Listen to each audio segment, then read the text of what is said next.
Здравейте! Днес се сетихме за една много вкусна пролетна рецепта, която всъщност може да превърнете в целогодишно, ако ви хареса. Това са баничките с спанак. Приготвят се бързо и лесно. Ние сме без рукола и започваме!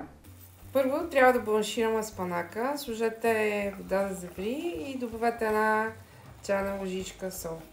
Това са 200 грама спанак, който е измит предварително, почистен и измит.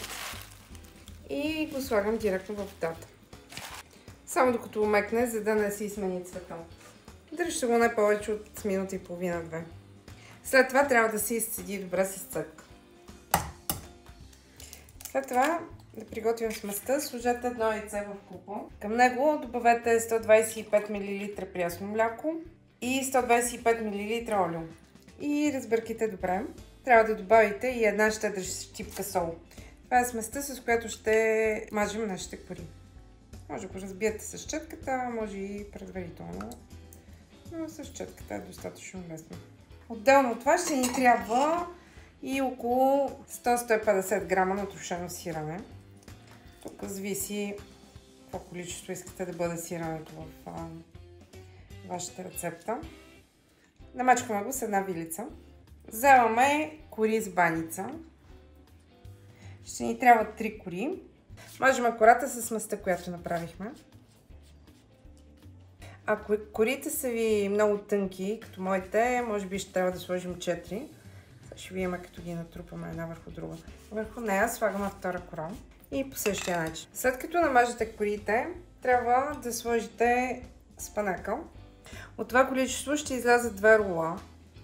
Тоест можете горе-долу да си разпределите спанака и сместа на 2 части. И след това поръсвате със сирене. Сега трябва да завиеме руло. Накрая защипете краищата на рулото, защото сега при рязането да не ви излиза плънката от двете страни.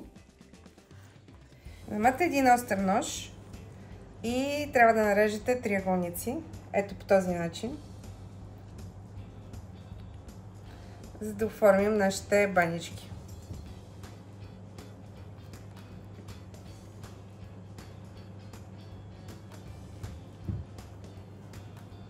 Ножът трябва да е остър и само с натискане оформяте триъгълниците. Така правите и с втората кора и след това ги прехвърляте върху тавана, която има хартия. Трябва да загреете фурната на 220 градуса. С сместа, която приготвихме преди, намажете отгоре, лекичко, просто за да има хубав загар. И отгоре ще поръсим с малко сусам. Може да поръсите и с маково семе, ако искате, зависи какво предпочитате. Ето така, слагаме ги в загрята фурна да се пекат. Тези банички с спанак са наистина невероятни, както за закуска, така и за предястие към някоя вечеря. Най-интересното за тях е, че на другия ден стават още по-вкусни. Просто не забравяйте да ги сложите под някакъв стъклен похлупак или в някаква кутия за хляб или нещо подобно. Надяваме се, че рецептата ви е харесала. Ако това е така, не забравяйте да се абонирате за нашия канал. Ние сме без рукола. Благодарим ви, че бяхте с нас.